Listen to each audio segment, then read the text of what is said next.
It's time for the good, the bad, and the ugly of the NFL draft. Our NFL Insider breaks it down objectively. It'll be interesting. The Manchild Show with Boy Green Digital, live on a Wednesday, starts right now.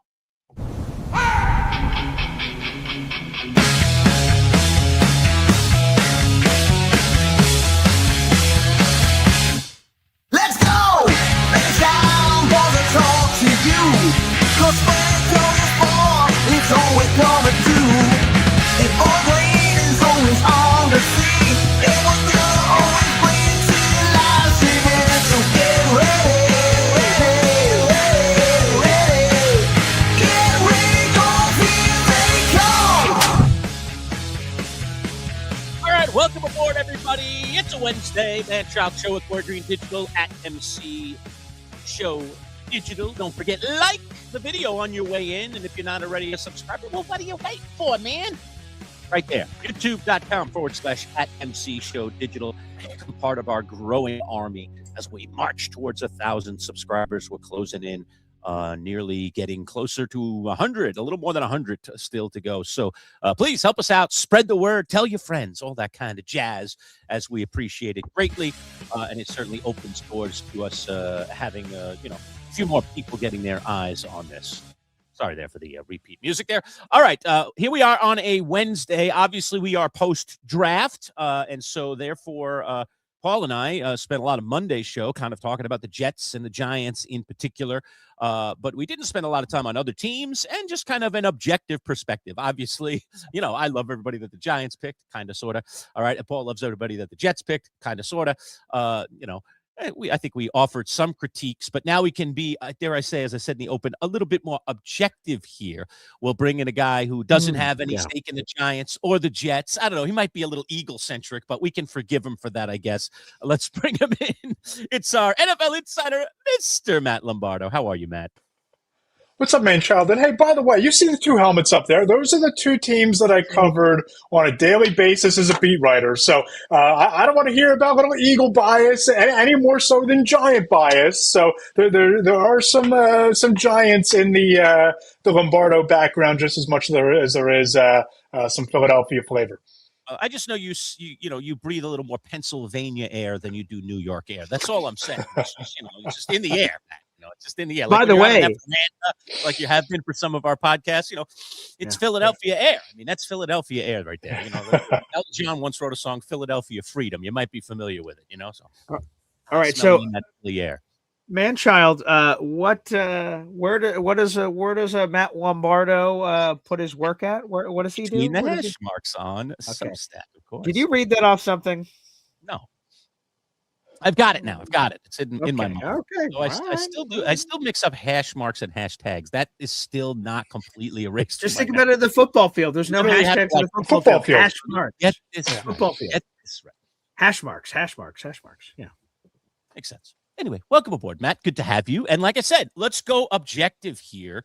Obviously, we want to spend some time talking about the two New York teams. So let's start with the Jets, who picked earlier in this draft than the Giants did at number 2. To some people, it was a surprise, although to a lot of talking heads as we got closer and closer to the draft, it wasn't such a surprise. They thought that David Bailey perhaps made more sense to the Jets and their immediate needs.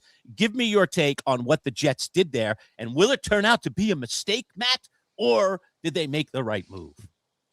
Yeah, I don't know that you can make a mistake when you're staring down the barrel at the number 1 overall defensive player on most boards in this class and the number 1 pure pass rusher in this class. And clearly, the Jets figured that they needed to inject some explosiveness and some disruptiveness into that pass rush from a pure edge rusher standpoint, which is why David Bailey makes a lot of sense there. He has elite bend off the edge. You saw the production during his college career, and they needed an anchor along that front 7 in a way that Arvell Reese would have been the Swiss Army knife. You could have lined him up off the edge, moved him to the off-ball linebacker spot. But you look at what they have with David Bailey now, he's a pure pass rusher with double-digit sack upside to anchor that defense, anchor that rebuild. I like the pick a lot. I like the Jets draft a lot, honestly. I think it was one of the stronger drafts of the entire league, top to bottom.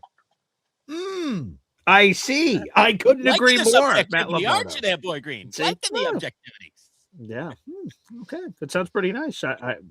Again, I would agree with that sentiment. And apparently, so would basically everyone in the universe. Joel Klatt says it's his favorite draft. Mel Kiper, A. Okay. Anywho, so yeah, let's get to the Giants. Oh boy, man, that must have been real tough. Going from the Jets. Oh wow, one of the greatest drafts. Some people are saying in human history, and then whatever the Giants did, man.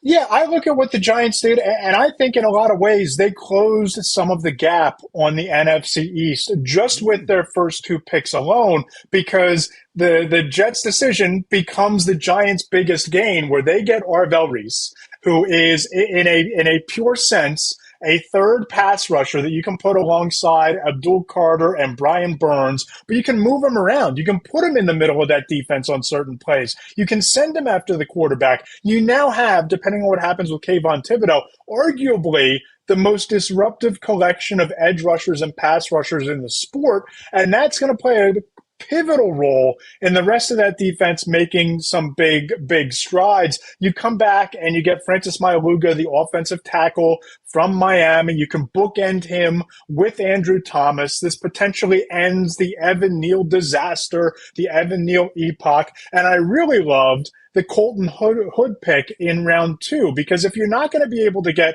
Caden McDonald because the Houston Texans sniped him from right underneath you, which would have been your seamless plug-and-play Dexter Lawrence replacement, you wind up with a top 10 talent, top 15 talent, one of the best corners in this year's draft at a position that you desperately needed to upgrade. You added pieces at 2 of the 3 levels of the defense early on. Malachi Fields is a possession receiver type, which is kind of a mold of receiver that the Giants hadn't had going into this draft. So you get a piece for Jackson Dart. So just as much as I thought the Jets were one of my favorite drafts in the entire league, I thought the Giants did enough to narrow some of the gap on Philadelphia, on Dallas in the NFC East. Dare I ask you the question, Matt? Who do you grade higher, the Jets or the Giants, now that it's all said and done?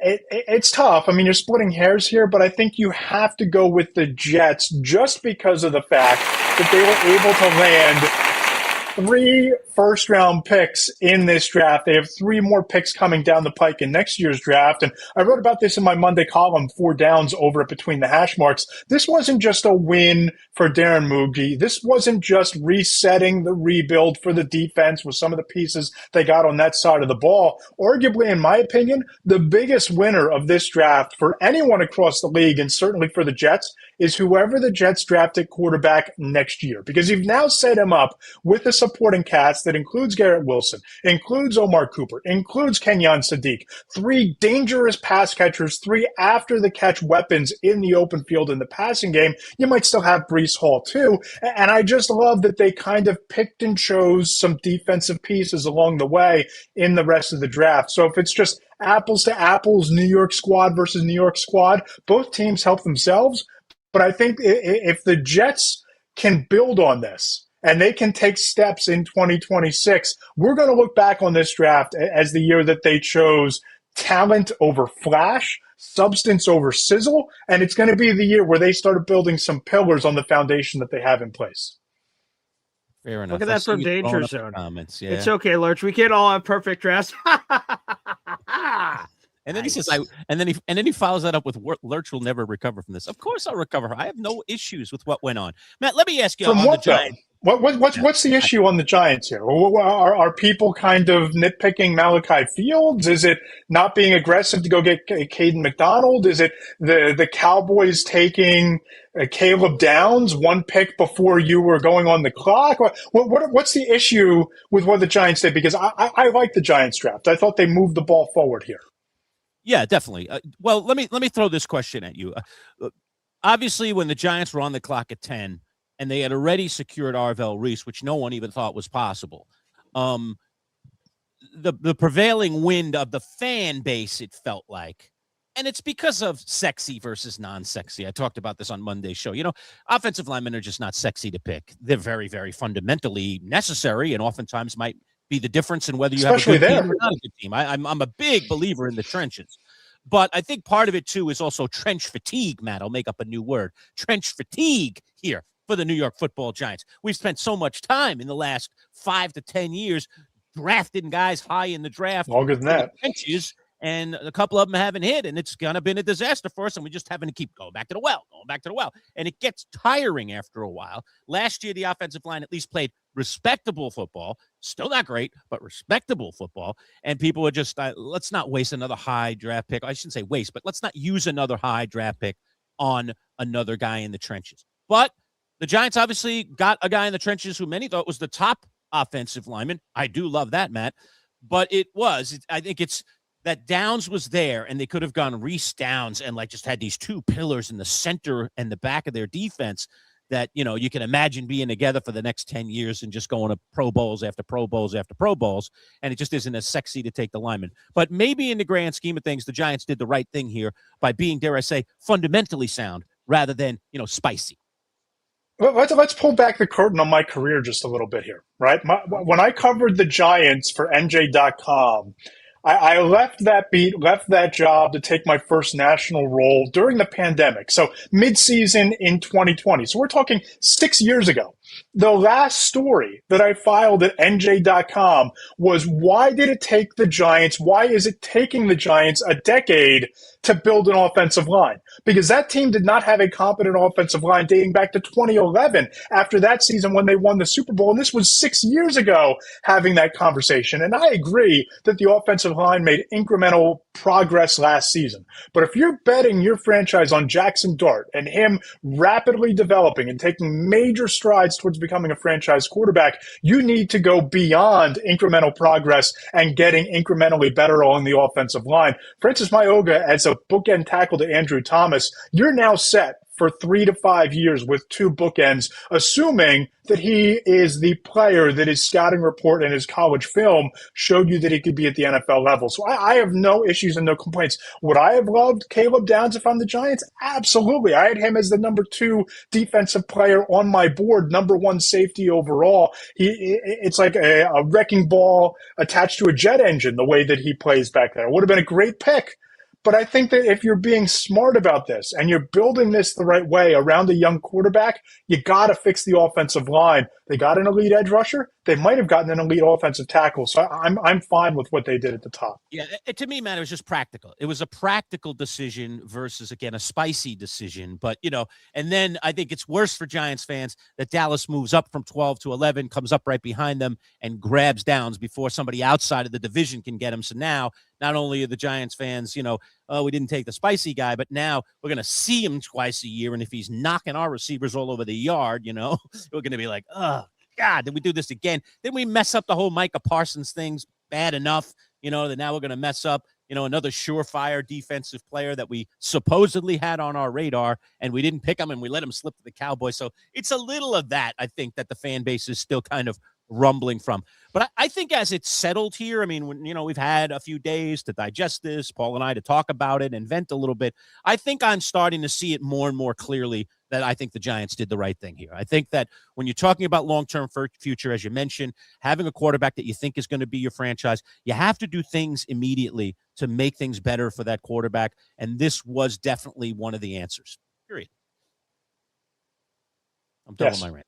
Okay. Yeah, so no question. I wasn't expecting you to do anything there. I just love that for Matt. Right, next question. Go ahead, Paul. Okay. I know we're going to talk plenty of Jets Giants and get the New York stuff in here, which is great. But Matt, part of your job is covering the overall league.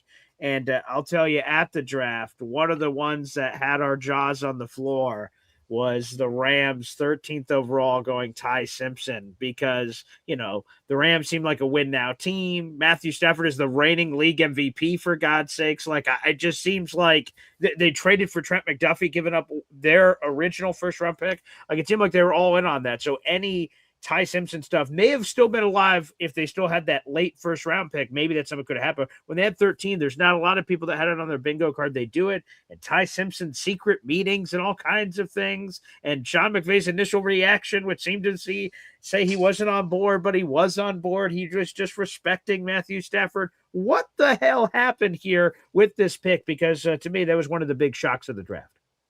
It's definitely one of the biggest shocks of the draft. And if you talk to people afterwards, as I did, I spoke to an offensive coach who really questioned the selection just based on the fact that Ty Simpson only made 15 college starts. This coach said to me, how many quarterbacks succeed with just 1 year of starting experience? There aren't many. And you can certainly look at the Cam Newtons. You can certainly look at a couple of outliers along the way, but there are just far more Anthony Richardsons than there are guys who had successful collegiate careers with limited starts. But from a strategic standpoint, and maybe I'm an outlier with this opinion, but I look at what the Rams did, given the roster that they have, that they're built to win now. I don't look and see that many obvious holes unless you're trying to get one of the wide receivers. Maybe you're taking Malachi Lemon because you're trying to move off of Puka Nacua, or you don't think Devontae Adams has much left beyond 2026. But I don't see many obvious holes preventing them from making a legitimate run to the Super Bowl this year. They might be the favorites out of the NFC this season,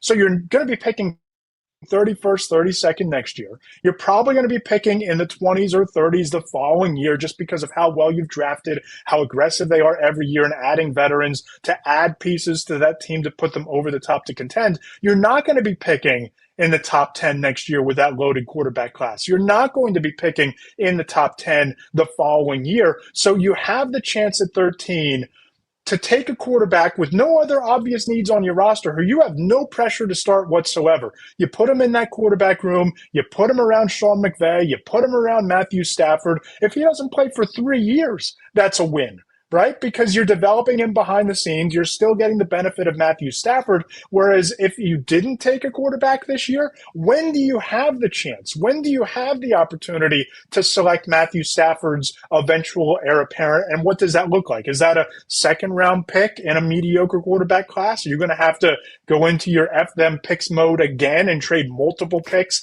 in multiple drafts to go and get a quarterback 2 years from now? I like the idea of having a developmental quarterback in the room, and the Rams were one of the few teams that were positioned to do it. I don't love Ty Simpson, the quarterback prospect in 2026. I'm fascinated by Ty Simpson, the NFL quarterback in 2028 after spending 2 years with Sean McVay. And you hear people talk about, oh, they could have traded back.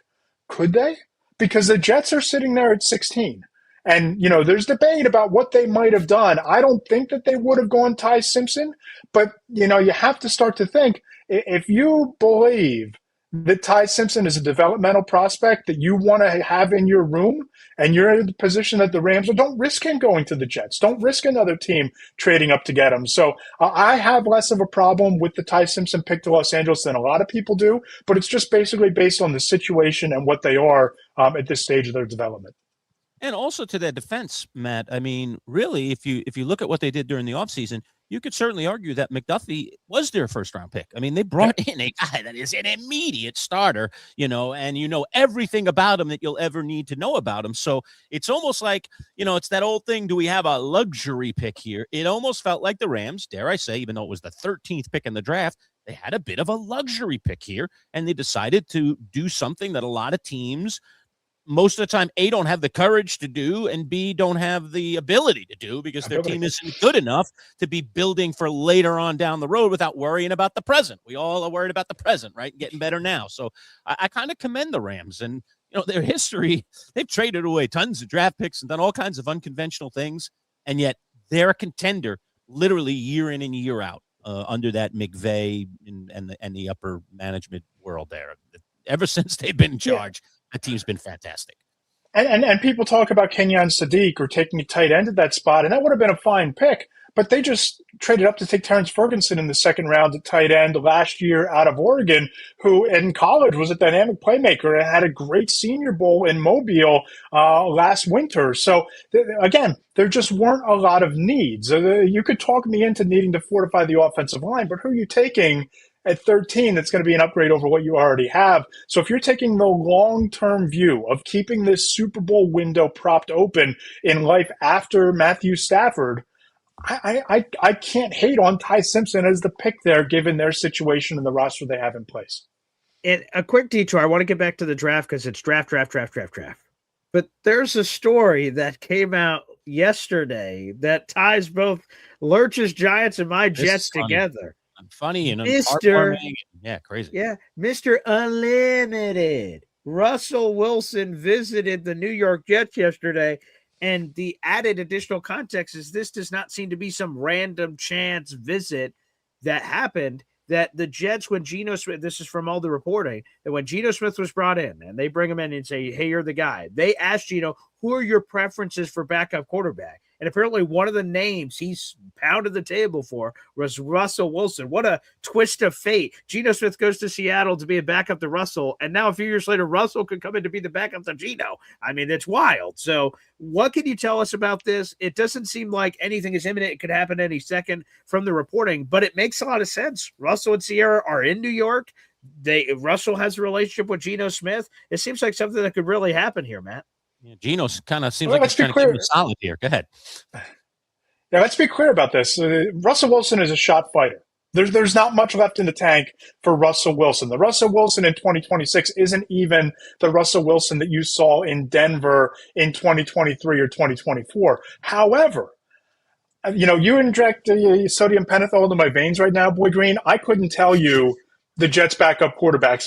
Case Cookus, I think, was one of the backup quarterbacks in that room last year. So, right? So you need to. I think that Derek Muji and Aaron Glenn and Frank Reich are terrified of living that reality again. You're terrified of forcing Cade Klubnik into action before he's ready if something happens to Geno Smith. So you bring in Wilson, who at least is competent. He can at least turn the ball around and hand it to Breece Hall 20 times a game. He can at least complete 15 of 31 passes on the run to Kenyon Sadiq or Garrett Wilson or Omar Cooper. He's competent. He has NFL experience. It's not going to be a significant drop-off from Geno Smith to Russell Wilson. And the fact that they have a relationship, it shows you there's not going to be friction in that room, that Wilson's not going to try to play office politics behind the scenes to shiv Geno Smith to get that starting job. It just seems like you're elevating the overall talent in the quarterback room, which is what they should be doing. They should be getting better, especially if you've identified Cade Klubnik as your developmental prospect and you're gearing up to draft a quarterback, whether that's Arch Manning, Lenore Sellers, Dante Moore, whoever, next year. Just get through this year and don't live through the nightmare of having Manchild as your quarterback in week 6. Which, by the way, shout out to Jamie the Facts guy. He brought it up and it, reminded me of the topic. And I would just say this because I haven't really talked about this anywhere yet. Like, Aaron, you mentioned it, Matt Lombardo, these random guess who names at quarterback that Aaron Glenn was forced to play last year when things went south. There's no way in hell he wants to do that again.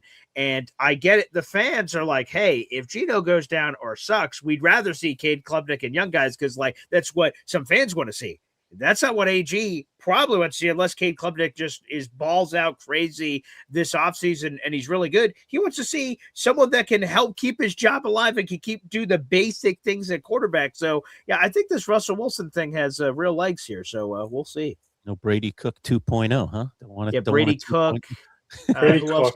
Bailey Zappi. Brady Cook. Right. Bailey Zappi. Zappy hour. Yeah. Okay. And now they got Cade Klubnik. Tyrod was there, but he just can't stay healthy for more than 10 minutes. Yeah, he's a free agent. Right. So apparently the Jets, this was Rich Cimini's reporting on the Jets Collective podcast yesterday. So he does not think the Jets are interested in Tyrod Taylor bringing him back, with all due respect, because he has this bulky knee. And they don't, then you're just back to last year. If he comes in and gets hurt again, which he did, he got hurt so early, in the first week of training camp, he had to have knee surgery that knocked him out for the whole preseason. You're like, oh God, he was supposed to be huppita, and you were in that situation. So yeah, I think that's why, Russell obviously is far, with all due respect, I can't say that enough to Tyrod. Russell's a 10-time Pro Bowler, former Super Bowl winning quarterback, and he's just been better on his worst day than Tyrod's ever been on his best day. So, it would be an upgrade if they went in that direction. Just wanted to work a little bit. I do find it ironic that the Jets are pecking away at the Giants' leftovers there these days. First it was Tyrod, and then you grabbed him after he was already clearly done, and now it's Russell. So, enjoy all the splendors of these guys that have come and gone with the New York Football Giants. It's the Manchild Show with Boy Green Digital at MC Show Digital. We are presented by Northeast Roofing Professionals. Today's video brought to you by our friends at St. Agnes Floral, part of the Allen Allen Floral Group and Mother's Day, fellas, coming up very soon. So you might want to think about flowers. And in the central New York area, the Allen Floral Group with 5 florists all around the central New York area, and they all work together to get you beautiful flowers. I got my lovely, some beautiful red roses for Valentine's Day from Allen Floral Group. I used the creative florists in Liverpool who were terrific to me, delivered it right to my doorstep. Great, great people. So as you're thinking about flowers, think about our friends at the Allen Floral Group. All right, we look at the draft here, Matt. I mean, what are your thoughts about who did the best? I mean, does someone get an A+? Is there somebody in this draft that you feel like, wow, they really, really nailed it? Yeah, I think the Kansas City Chiefs should put the AFC West back on notice, because if there was anything about that offense taking a step back or any holdover, lingering concern about what Patrick Mahomes is going to be coming off the injury, they decided they were going to absolutely load up on the defensive side of the ball. I love the aggressiveness to go and get Mansour Delane at the top of the draft at number 6 to trade up and go and get him. I spoke to a coach who told me that, watching his film at LSU, that SEC teams were scared to death to go right at him, that they didn't throw to that side of the field all that often whatsoever. So you add the impact cornerback. You get a space-eating interior defensive lineman, Peter Woods. You drop him alongside Chris Jones. Maybe you don't get to double-team Jones quite as often as teams had in the past. And then R. Mason Thomas and Jaden Kennedy, they're long-term plays that can contribute snaps immediately off the edge. So I thought they got better in a way that they meaningfully needed to after looking what Bo Nix has done through his first 2 seasons in Denver, looking what the Raiders are building offensively with Ashton Genty and Brock Bowers and now Fernando Mendoza. Steve Spagnuolo was a big winner in the draft, and I'll just bring it back to Philadelphia. I mean, I talked about this on my podcast this week. I wrote about it in the column. There's a philosophy and a core value in Philadelphia where they will take guys a year or 2 before they become free agents. Last year it was Andrew Makuba before you allowed Reed Blankenship to walk. It was Jihad Campbell at linebacker. You didn't have to get into a bidding war for Nakobe Dean. This year, you're trading A.J. Brown in a couple months, so you take Mekhi Lemon. You know that you're not going to bring back Dallas Goedert on another 1-year deal at the end of this year. So you take Eli Stowers, the consensus number 2, maybe number 1 tight end in this year's class. You take him in the second round. I thought they got better. Jonathan Greenard for a 3rd-round pick was better than any team would be able to do in the 3rd round. So I think the Eagles did well. And the Browns, look out for the Browns. If you were looking to build an offense and build a draft class to help a young quarterback, whether it's Shedeur Sanders, whether it's Dylan Gabriel, whether it's whoever they draft next year if Sanders falters again, that quarterback's going to be in a much better spot because of the weapons and the offensive linemen they were able to get in the early rounds. So I thought that those were the teams that really knocked it out of the park. And one last one, just to throw in here, man. The one that was like, some Jet fans are like, maybe? I didn't have it on the bingo card, but possibly. Like Ruben Bain Jr. keeps falling. And I'm like, I didn't have it on the card. Like we wanted a wide receiver, wanted a tight end, we wanted all these things. But as he got to 15, I'm like, damn, I mean, if he's on the board, maybe you just do something crazy. He is not on the board for the Jets, ends up being on the board at 15. And he sort of has, which I heard from some reporting, as the draft prospects get selected there in the green room, they walk down this tunnel. And once you go to this tunnel, halfway through is a mirror that has a camera behind it and a draft hat that most people put on their hat and they like do something silly, like smile, go, ooh, yeah, I'm looking real good. Then they go out to see the commish. Ruben Bain, when he passed by his hat, he just like snatched it off and just put it on his head. And apparently Tampa Bay coaches love that because like he doesn't care about all the glitz and glamour. He's just a football player. And that's what they loved. What do you thought? That was a big steal too. Ruben Bain falling all the way in the laps of Tampa Bay at 15. That was a wow one to me when I was there. Huge steal. And I honestly just broke this down on the site. Go to Between the Hash Marks on Substack, where we kicked off the series grading each team's offseason. Started today with the Tampa Bay Buccaneers. I really like the pick of Ruben Bain in Tampa, but I think it's part of a bigger picture reshuffling of that defense because they brought in Muhammad, who had 11 sacks last year, his best year in Detroit. Oh, yeah. The Buccaneers were something like 13th in sacks last season. Vita Vea led the team in sacks with 4.5. So you bring in Ruben Bain on one side, you bring in Muhammad on the other. You're suddenly now have a competent potential double-digit apiece sack duo on the edge, which you just think about this philosophically. You have two edge rushers racing at the quarterback with Vita Vea going up the middle. Somebody's getting the sack there. Somebody's disrupting the play in the backfield. I like that move. I love Josiah Trotter in the second round to pair with Alex Anzalone. You know, we talk about all of the young talent that Jason Licht has built on offense with the wide receivers, Emeka Egbukpa and Taz Johnson, and Jalen McMillan's the forgotten man because he was hurt most of last year, and young running backs. They really doubled and tripled down on beefing up that defense. And I thought that, you know, adding Ruben Bain, you know, that was, you were going to take a pass rusher there. Whoever the best pass rusher was on the board, they were going to take an edge rusher because that pass rush was so deficient last year. Bain's not a bad fit at number 15 or whatever it was. Not a bad pickup for them. I like it, and I think that it has a chance to be one of the more impactful first-rounders that we saw on Thursday night.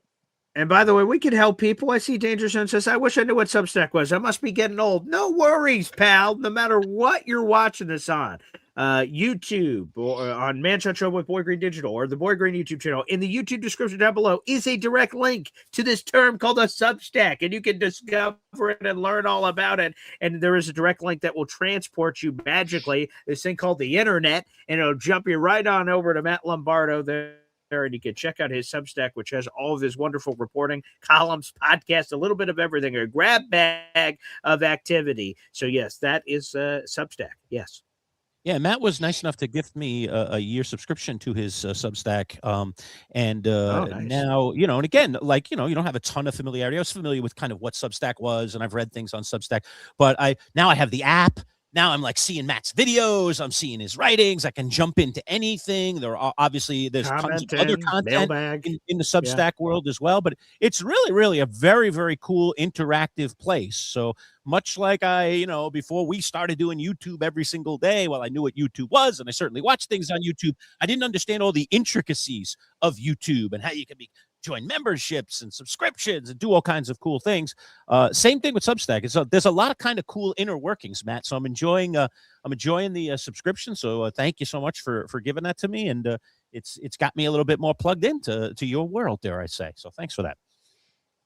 Of course, it helps you remember the name on the appearances here as well. Maybe someday we'll see. You know, my brain only operates in one direction, Matt. I'm sorry. It's the way it is. Well, Matt, give us some plugs here before we let you dip. We have the draft. That was a seismic event. And to your point, you're doing all this grading for everybody in the off seasons that they did, because the majority of roster is figured out. Now, there's still an A.J. Brown sprinkled in here and some other stuff that could happen this offseason. But for the most part, every team sort of knows now where they stand. We've got the schedule coming out in 2 weeks, OTAs, mandatory minicamp, all that's going to be happening here over the next 6 weeks. So what does that mean for between the hash marks, as I'm told it's pronounced?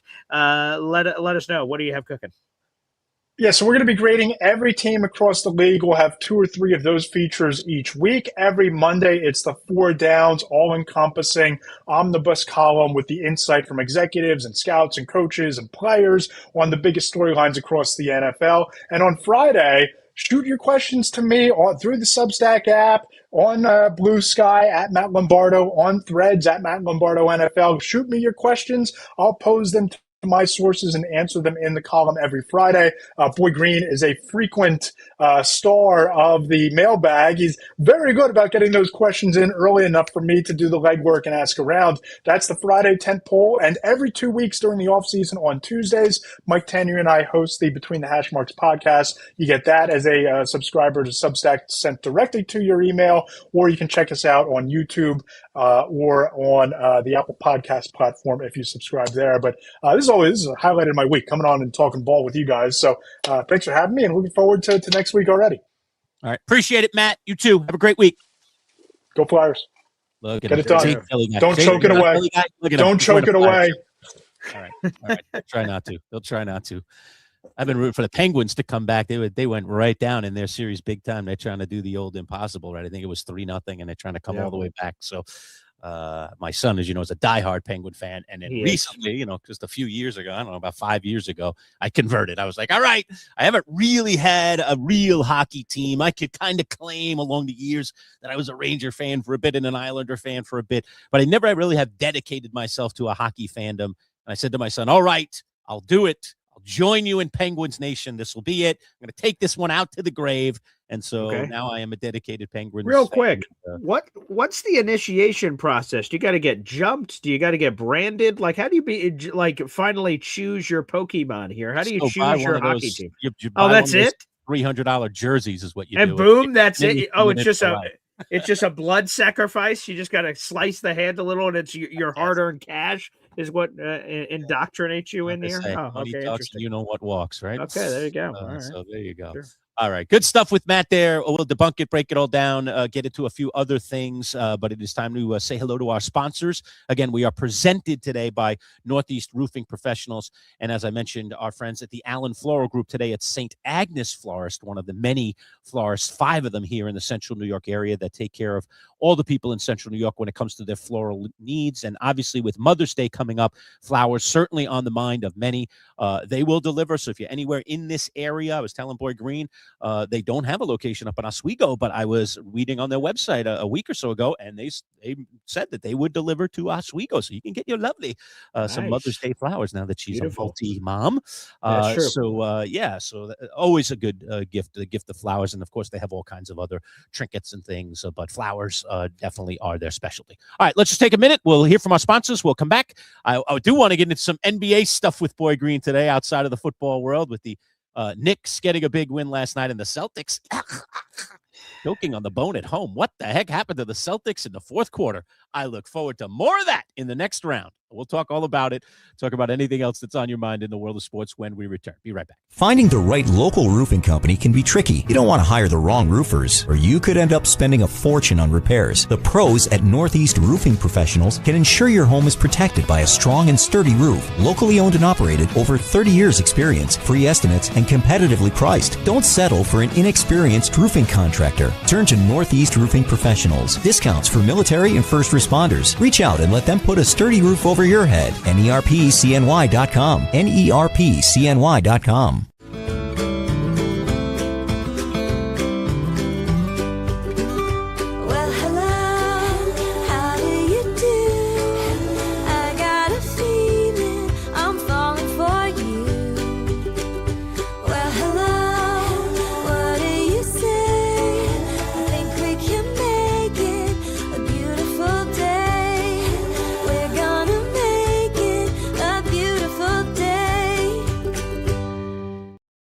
All right, we are back. Manchild Show with Boy Green Digital at MC Show Digital. Don't forget to subscribe to our channel if you're not already a subscriber. The link right there below. And also, if you're already a subscriber, you can hit the like button. That's always nice when you come in and appreciate the content that we're delivering. Also, don't forget that you can become a member. So if you are a subscriber, you can become a member and support our channel. And you see it right there. Membership start at just $4.99. There are 3 member levels available. The 12th Manchild, which is our ground floor level at $4.99. You can become a diehard as well. You get some additional perks there. And the Hall of Fame level, I'm going to be unveiling, Boy Green. I'm working on it behind the scenes. Ooh, okay. Our trophy, our illustrious, gaudy trophy that will come, I think, likely in the form of one of those big WWE belts, one of those big wrestling belts. I think that's the way we're going to go. But you and I will consult, and we'll come up with something very gaudy and unbelievably fun. Great. Winner of our fantasy league. We are launching a fantasy football league through this YouTube channel. And the way to get into the league without having to do anything else is to become a Hall of Fame member. Okay, you become a Hall of Fame member and you stick with us for a little bit as a Hall of Famer, and we will make you a member of that league automatically. So fantastic. Oh, look at that. I'm number one Jets fan getting involved right away. Gifting 5 Manchild Show with Boy Green digital memberships there. Way to go, Usher. Yeah, let's do that one more time. Hell yeah. Large, play a video. Yeah, that's right. I got to play a video. Okay, yeah. I'm on the video page. So, all right, how about this one? Oh, my video's just moved. There we go. Yes, you, sir. Mama says that alligators are ornery because they got all them teeth but no toothbrush.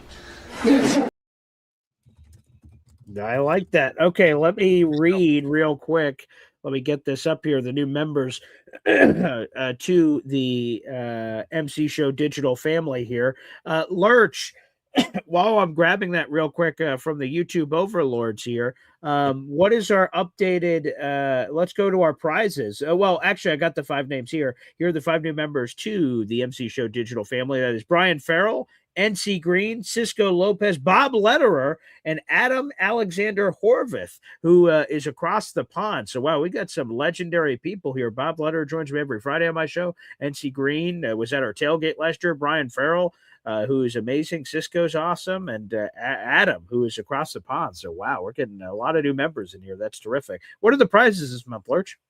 Okay, prizes are really cool, and I sent you some videos. I don't know how quickly you'll be able to get them up, but I have them already. Still photos here. So let's go still photos first, and then we can go back to the video. So 3 prizes are part of this month's prize pool, this month's raffle, I should say. All right, and here are the prizes. I have these, and because we had them hanging on the walls of our studio for years. These vinyl Jim Boeheim life-sized posters. Okay, so there are 2 of them. Here's the first one.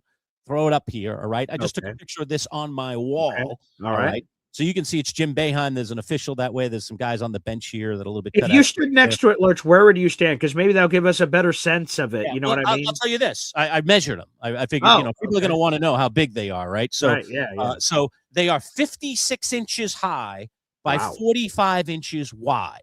Okay, so just under 5 feet high. But yeah, it's nearly life size. It's almost like Jim Boeheim at his real height, maybe just slightly amended.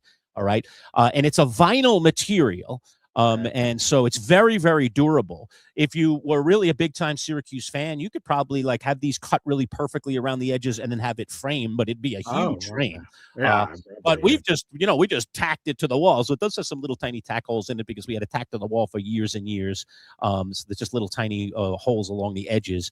But it's a really cool looking thing. It's like, what a cool thing for a man cave or something, because it just covers, almost an entire wall, from top to bottom. It's really, really cool. And then there's a second one right here. All right, so you've got kind of this wider shot of Boeheim, kind of full body, and then you've got really tight shot, same size as this poster. So this poster probably is this is probably bigger than Jim Boeheim's torso, because it is also 56 inches high by 45 inches wide. So these are 2 big vinyl posters. Great thing to put in a man cave, or if you got one of those bedrooms, or kids' bedrooms where they have the fat heads. This is like our own version, essentially, of a fat head, although they are not adhesive, so you have to either mount them or tack them to the wall somehow, some way. But they're very durable. They're not made of paper, so these things will last you probably a lifetime. I've had them over 20 years, maybe 30 years. And which one's autograph, Large?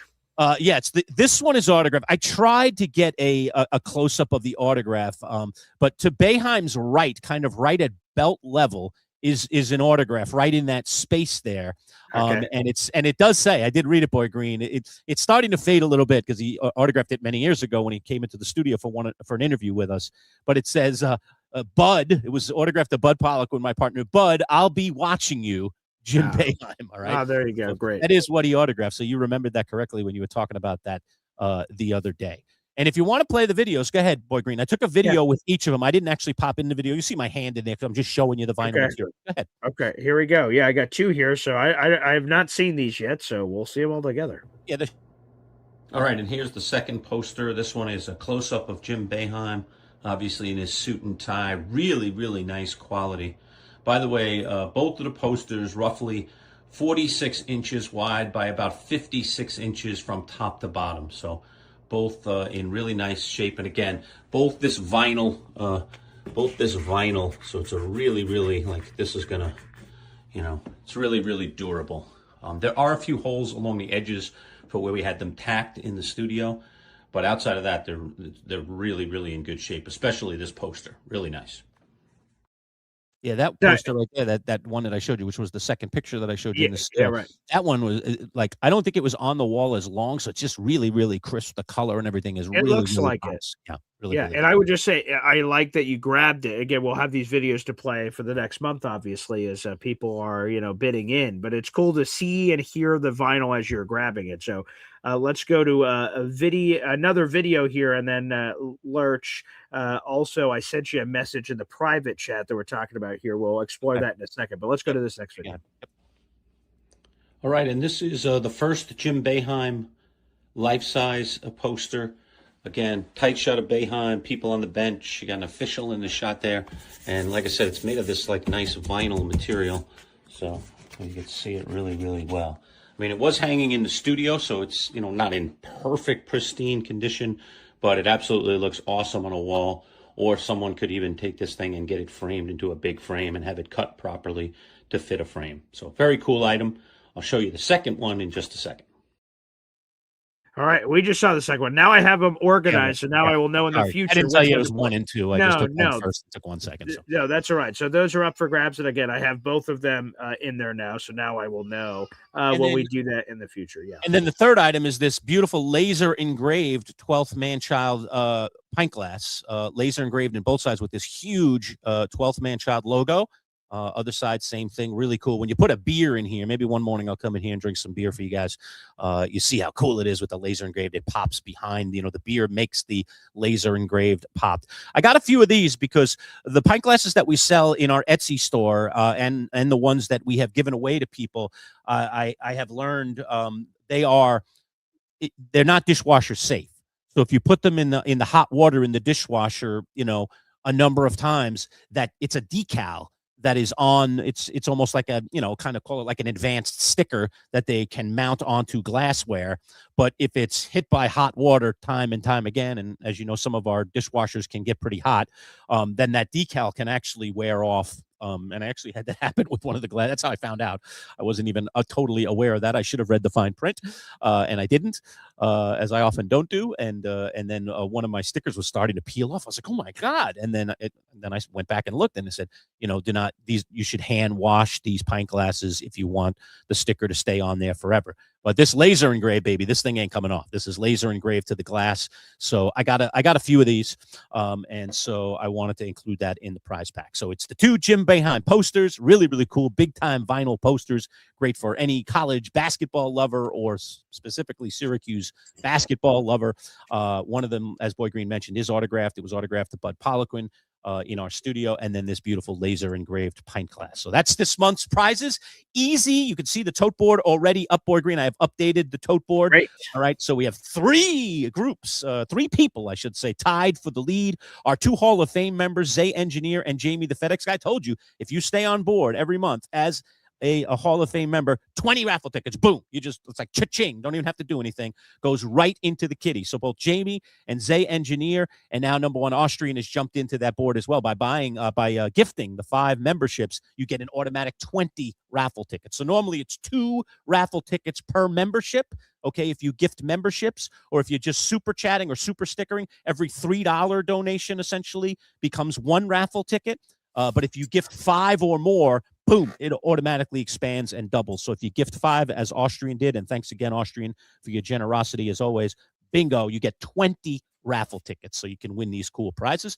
And again, we draw our raffle every month on the 22nd of the month, my lucky number. Didn't I see that your dad's birthday is the 22nd? I did. I said that the last time you said, hey, next month is it. Yeah, so May 22nd is his birthday. 22nd. My birthday is the 22nd. Boy Green's dad's birthday is the 22nd. That 22 number, it just keeps reoccurring in my life. It's just one of those weird things. Sometimes you just get attached to a number. And so 22 has been a cool number for me for years and years. So that's the prize pack for this month. Good luck to everybody. T-Town Jet walked away with the harmonica and the lovely, lovely magazine, the Sports Illustrated from 2003, that is already on its way to T-Town Jet. And you can get right back in it as ready. As a matter of fact, T-Town already in the raffle as well. He gifted a membership right on the day that we gave away last month's prize pack, and I told him I'd put him right into the next month for the new membership. So thanks for that. And for anybody becoming a member and getting more involved in our channel. Go ahead, BG. And just to clarify for all the people that may be considering gifting and things of that nature, the 22nd is when, so on May 22nd, we'll be giving away these Boeheim stuff, correct? So that means you have through the 21st to be able to do it, or really whatever our most recent live show is before that. Right before that. Right. Exactly. Okay. So there you go.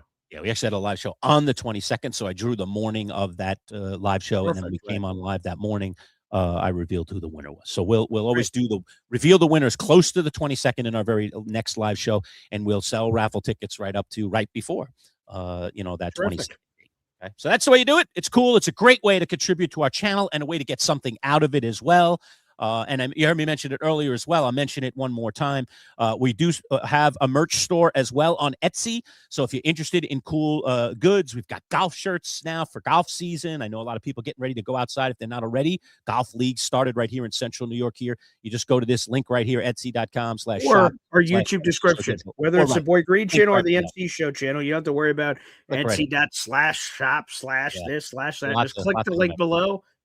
Takes you right to our merch store, as well as Matt Lombardo Substack link as well. But yes, to the merch store to make it super easy. Again, that is on the Boy Green channel and the MC Show digital channel. We got the cool coffee mugs in there. We've got the golf shirts. You can get that in multiple colors and multiple sizes. Same thing with the mugs. We do have a pint glass in there as well with a cool 12th MC sticker on it. We've got cool fitted hats. Boy Green insisted on the fitted hats, so we got some really fancy schmancy fitted hats, but they are really nice. I've seen Boy Green sporting it on the air quite a bit, and it's really, really nice. And there's one other item in there, and it's escaping me right now. I think we have 5 items in the store right now. Okay. And I promise Matt from Auburn, we will have a hoodie, but it'll probably come later this season. All right. So there will be a hoodie as well. Oh, we got the cool t-shirts. You saw me wearing the t-shirt. Oh, I was just about to say, videos. Very, very cool.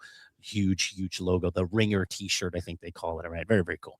So anyway, those are the items in there. You can go in there and purchase them anytime, whether on the air, off the air, or whatever. It's all through that Etsy shop, and really, really easy. And there've been a few things that have been sold. Generally speaking, it's taken about, a week and a half or so to get, from the time you ordered onto your doorstep and in your closet, so to speak. So it's a pretty quick turnaround. I know we're not Amazon, but these are custom items, and they have to be made custom by our manufacturer, and so we want to make sure that that's done well before they get shipped out and sent to you. So far so good. We've gotten a lot of good feedback on the handful of items that we've sold so far. The store's only been open a little over a month, so get in there and have some fun. Great stuff for summertime, whether it's t-shirts, hats, whatever it is. And please make sure, if you end up buying anything from the shop, tag me /the show on social media. It makes it simple. It's at MC Show Digital on Instagram, Facebook, Twitter. For me, it's easy. At Boy Green 25, Boy Green, obviously my nickname, and 25 was my jersey number in high school. So it's easy. It's that everywhere: YouTube, Facebook, Twitter, Instagram, all over the place. So tag us, because we'd love to promote it and repost it and share it and say thank you and give you a tip of the cap for supporting the show. So please make sure you guys do that if you do end up purchasing. We are, these days, Boy Green, not only celebrating all things NFL and the NFL draft, and now post-NFL draft, and before too long OTAs and camp before we know it. We'll be back again. Yeah, 100%. But the NBA is in full throttle right now. They are in the playoffs, first round across the board. And there are a couple of really interesting storylines. Oklahoma City, not interesting at all. They're just destroying everyone in their path. So that's not been all that interesting. The Spurs took care of business again last night, too. So they're in firm command of their Well, they won the series. They won the series. Right. That's right. It's over now. That's right. They won their series. So they're done 3-1. Get the heck out of here. All right. Yeah. So some things have been kind of chalk and as expected, but certainly the Detroit Pistons is anything but chalk. The number 1 seed in the East is on the verge of going out in the first round. Tonight, 7 o'clock. My goodness. I mean, and, they are back home for this game, the Pistons. The Pistons are back home for this game. They are. Yeah. It is game 5. They have the home court, obviously, is the number 1 seed. And they will get game 7 on their home court. If not impossible, okay? But they now have to win 3 games in a row. They have not been looking good in the first 4 games of this series. Orlando, a team that underachieved all year long in the regular season, barely got in as a play-in tournament team. Yeah, barely got in. Just, what's going on with Banchero? What's going on with all this other young talent? Last year, they look like an up-and-comer that could, in another year or two, really be a contender in the East. And they just had a major step back this regular season. But I've said it to you time and time again, Boy Green, the regular season don't mean diddly. It just doesn't mean anything, because the playoffs is a complete reset. And suddenly, Banchero's starting to play well. The rest of that team's starting to gel. I don't know what the heck happened, but suddenly a light went off, a little light bulb, boop, in all the players' heads. And we knew the Pistons were susceptible. Sean Devaney has said it for weeks and weeks on the show. He doesn't trust the Pistons. He doesn't know, but he certainly didn't see them going out in the first round, and neither did I. 3-1 right now. Orlando is up in that series with a chance to win the series, close it out, and send the Pistons home by winning in Detroit tonight. If they don't get that one, they will get a chance to do it on their home floor in Game 6. If for some reason Detroit gets that, then look out. The wins might shift back to Detroit, who would obviously have Game 7 in their own building. But we're a long I give them way no back. shot. I think Orlando's meant to take care of business. And by the way, Fugazi Pistons all year long. Ooh, the bad boys are back. Get out of here. You're about to get freaking knocked out by Orlando. Unbelievable. LOL. So on that side of the bracket, we got Raptors and Cavs in a pillow fight. We've got this Orlando. Like, okay, here, you want to know who's going to, represent the Eastern Conference? Whoever wins the Knicks Celtics series in the next round. That's who's going to represent these. Like, come on, man. Crap is going on the other side. Crazy. So Pistons in big, big trouble. As you mentioned, it's been kind of a pillow fight-ish kind of thing. But I mean, I really thought that Cleveland would just kind of take care of business against Toronto. And it's been a test. All tied up now. Sure. Yeah. It's been a test. Tied at 2-2. Again, they have 2 of tonight, the 3 games, 7:30. In Cleveland. So advantage Cleveland for sure. But if the other team gets Game 5, the whole thing flips. I always say, I've said this to you for years, tonight. You know it. Game 5s are it always is the pivotal game in the series when you have a good series that get Game 5. I know, of course, Game 7, going to take all if you get there, but Game 5 is always a pivot point in these series. And when I talked to Sean on Friday about the Knicks, because obviously when I talked to Sean on Friday, when you were at the draft, me and Sean did an interview on Friday morning as we normally do, talking all things NBA. The Knicks were down 2-1. All right. And they were going to have to play the next game in Atlanta. And I said to Sean flat out, and this is not because I'm a diehard Knicks fan. I try to be as objective as I possibly can when it comes to my NBA prowess here, my NBA knowledge. I said to Sean, to be honest with you, Sean, I'm not worried. I said, I know that the Knicks haven't looked great in the last 2 games. I know that they're up to. The Knicks are absolutely going to win this Game 4. And then they're going to go back home to the Garden. They're going to take care of business. And the series is going to go right back to where it should be. They're only 1 game away from just putting it right back on its axis and then just running away with it. I honestly believe they're going to. They've been this way all year. They've just been this team that has these struggle points, but when their back's against the wall, it's like a switch goes off and they become a different team. And so not only did they go out there and take care of business in Game 4 and win that game down the stretch, as I expected them to do, but now they go home last night, play at the Garden with a star-studded celebrity row, including Carmelo Anthony getting some major Sports Center time, his reaction to a couple of the plays. And fact of the matter is the Knicks just absolutely overwhelmed them last night. They're in total command of this series now. I don't even know if it comes back to New York for Game 7. I think they just go to Atlanta and take care of business. But they're going to win this series, regardless of whether it goes 7. And it could. Atlanta could have a resurgence here. They're going back home. There's only 1 day off, and then, boom, they play the second night. So this game's going to be tomorrow night. But I still think it doesn't matter. Whether it's 6 or 7, the Knicks are winning the series. And then let's get it on, Boy Green. Let's get it on. I know your Celtics are also not done. They were home. We're up 3-2. Yeah. Should have wrapped it up last night, did not wrap it up last night, and now they're going to have to go to 6 games minimum, and that 6th game will not be on their home floor. Now they have to go on the road tomorrow night. Game 6. And Philly did show a little life with Embiid back in the lineup. It showed a little bit of life. I still think Philly's fugazi too, despite the return of Embiid. They just haven't had enough time together as a team. Embiid's just been a physical train wreck this year. I feel bad for the guy. He's a good player, but Boston's going to win this series. I really don't have any doubt. But, I like that the Celtics are being pushed and, while the Knicks are being pushed, because the Knicks always push themselves, it feels like, so that at least they come into this series kind of as equals when it comes to rest versus non-rest and all the things that kind of go into the blender when you expect to go into a series that I expect to be a Titanic series, that I expect to be big, big, big time basketball. The Garden will be rocking. The other Garden will be rocking. Okay. The 2 Gardens will be rocking. There is no love lost between these 2 franchises, particularly when you ask Knicks fans. We absolutely hate the Celtics, and for good reason. They have dominated us forever. All right. And it is time to return the favor. We did it last year. I believe we can do it again, but let's get there first. I want to enjoy these first round series. I did enjoy that game last night very much, watching my Knicks take care of business as I had predicted. And now it is time to get this thing over with and focus on the men in green, ready to take them down. Thoughts, Boy Green? You have any? Go ahead. I'm sorry. Yes. No. The Celtics should have finished off the 76ers. They were up at the end of the third quarter. The momentum train, like, oh baby, all right, we're about to clean up here, and then they let it slip through their fingers, which it is what it is. They shot so 2 of 19 in the fourth quarter or something horrific like that. It was god awful. Yeah, so all they had to do was not do that, and they would have won and ended the series, and kicked the feet up, and they would have been ready. So that's disappointing, because it would have been fun just to handle business, but the slander, the disrespect, the other garden. How dare you? How dare you? Okay, how dare you, sir? And by the way, what's the one that's called the world's most famous arena? It's not the one in Boston, my friend. That's what you guys call it locally, okay. But here's the thing, Lurch. You know that last year you guys escaped because of injuries, which is fine. It is what it is. You guys were able to get the best of us because of injuries. As far as I'm concerned, there's a lot of health happening in Boston, a beautiful medical city. So we're all healthy. It's all full bore. So now let's line up and see what happens. Healthy. And let's see what happens in round 2. We'll see. It's going to be great. It's really going to be a great series, Boy Green. I hope it goes 6 or 7 games. I hope it goes 7 games. That would be good drama for us.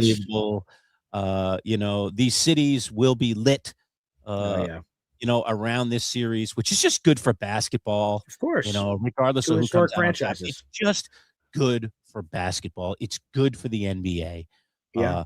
And I am also happy, and it's a little side thing. I don't want to go too far off the beaten trail here, but I am really glad, and we heard rumblings of this yesterday and really throughout this week, that the NBA is, and Adam Silver in particular, are going to crack down on tanking. Yeah. I've talked about it for years. It's really gotten sickening in recent years with tanking, and how teams were literally just laughing at the commissioner, laughing at the NBA front offices about tanking. I'll do whatever I want. If I can get a better draft pick, I'll just go do it. And the NBA is on the verge of adapting some legislation that will really, really make it much harder. Very complicated, though. Yeah, very complicated. Almost too complicated, to be honest. I was like, what? Wait, what? What goes up and that goes There's down? a danger zone, but the lottery to the this. And the hopefully it works. I'm glad they're addressing it. I'm glad that Yes. smart minds are getting in rooms, coming up with ridiculous plans to try to figure out how to concoct a system that doesn't allow teams to say, if we lose, we're better off. That really is. It's just this is a very simple problem. Make it so that if you lose, you're not better off. All right. Right. I said it for years. I know the NBA will probably never do this, but I honestly thought it was a really good idea. Is you take a group of teams, 4 teams, 6 teams. I don't know if you want to go out as far as 8, whatever the number is. There's a number that you could pick that are the worst teams in the NBA come the end of the regular season. Okay. So teams will do what they do, which is, but here's why they might not do it. Okay. Because you create a mini tournament. Okay. At the end of the year with this small grouping of teams, and the team that wins the tournament gets the number 1 overall pick. The team that finishes second in the tournament gets the number 2 pick, and you figure out a point system for the rest. Right.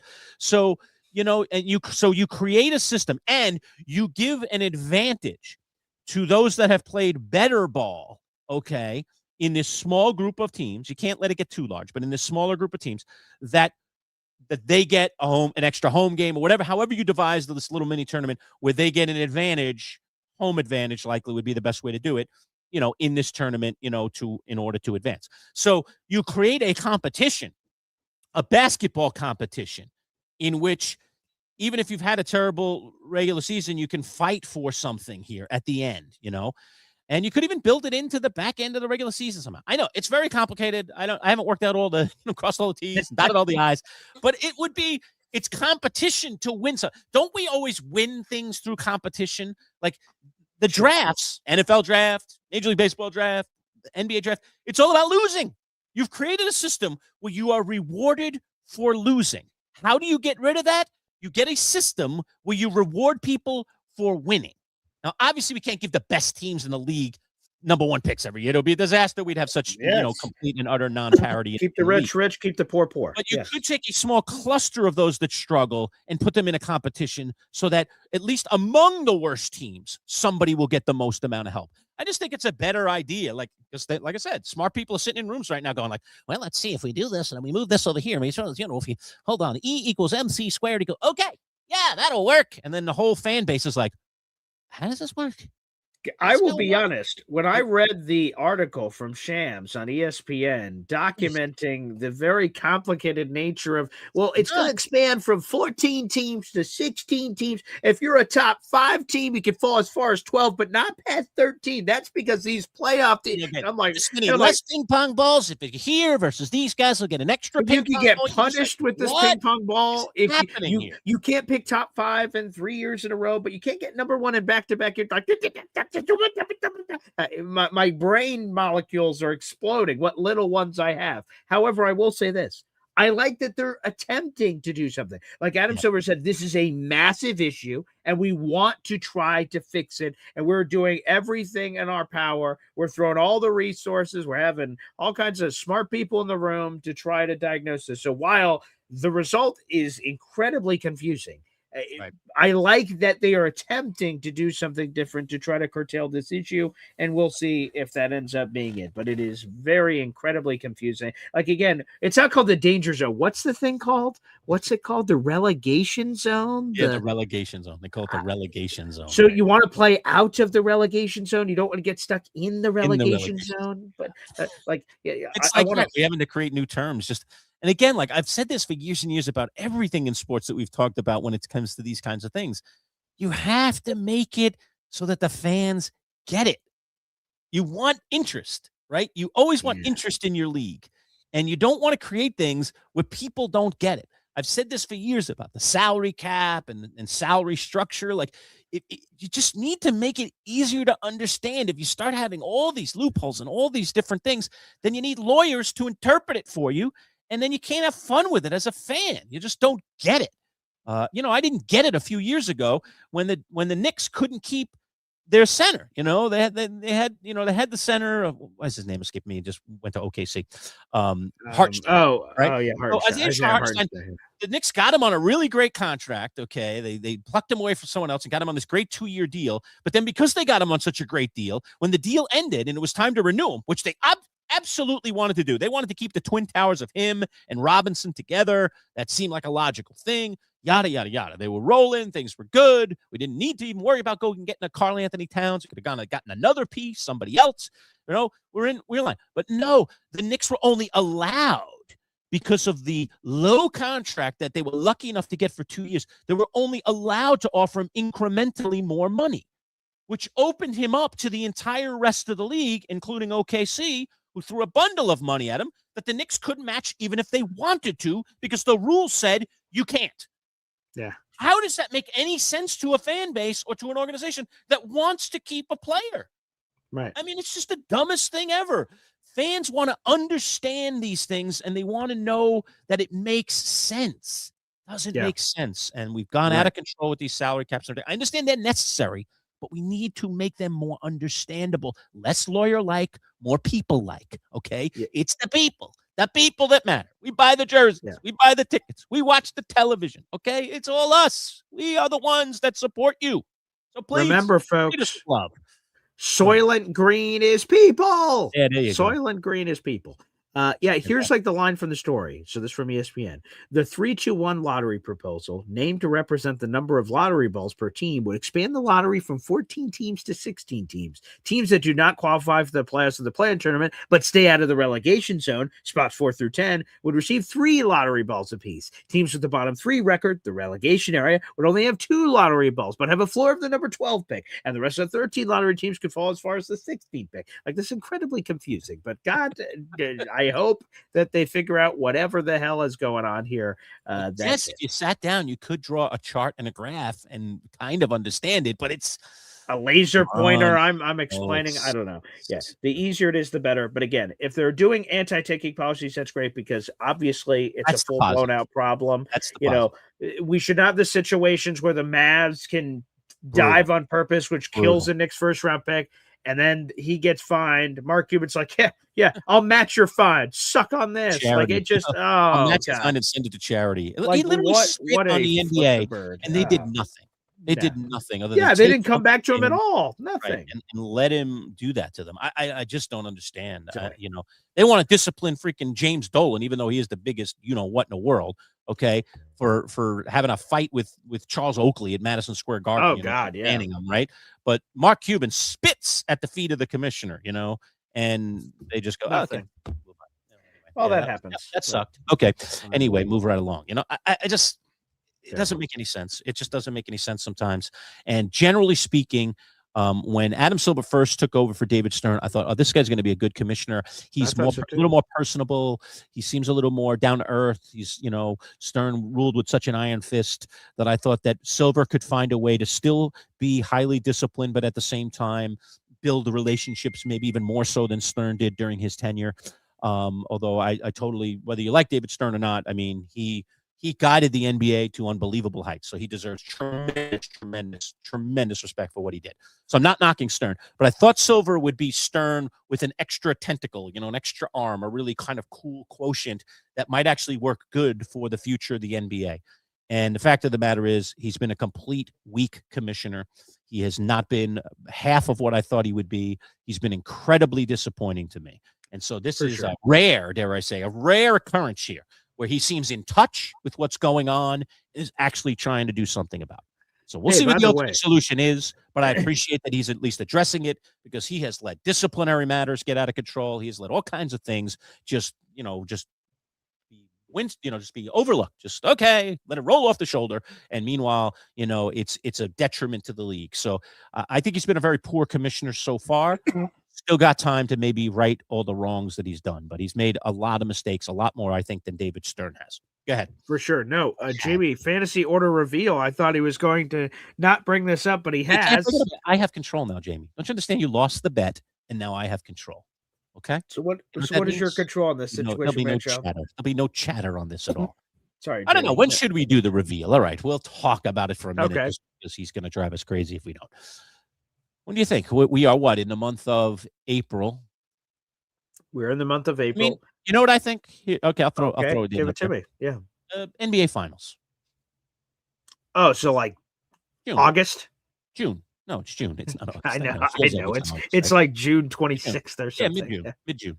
So we could do it, maybe we could do it opening night of the NBA Finals if that falls on the right day or something, or that week. Oh, like game 1 or like game 7 or something? What are you saying? Yeah, game 1, right at the start of the NBA Finals. Okay, so that's like mid-June. Okay. So there you go. Okay, there's a broad strokes for you, Jamie. Mid-June. Month and a half. Bed.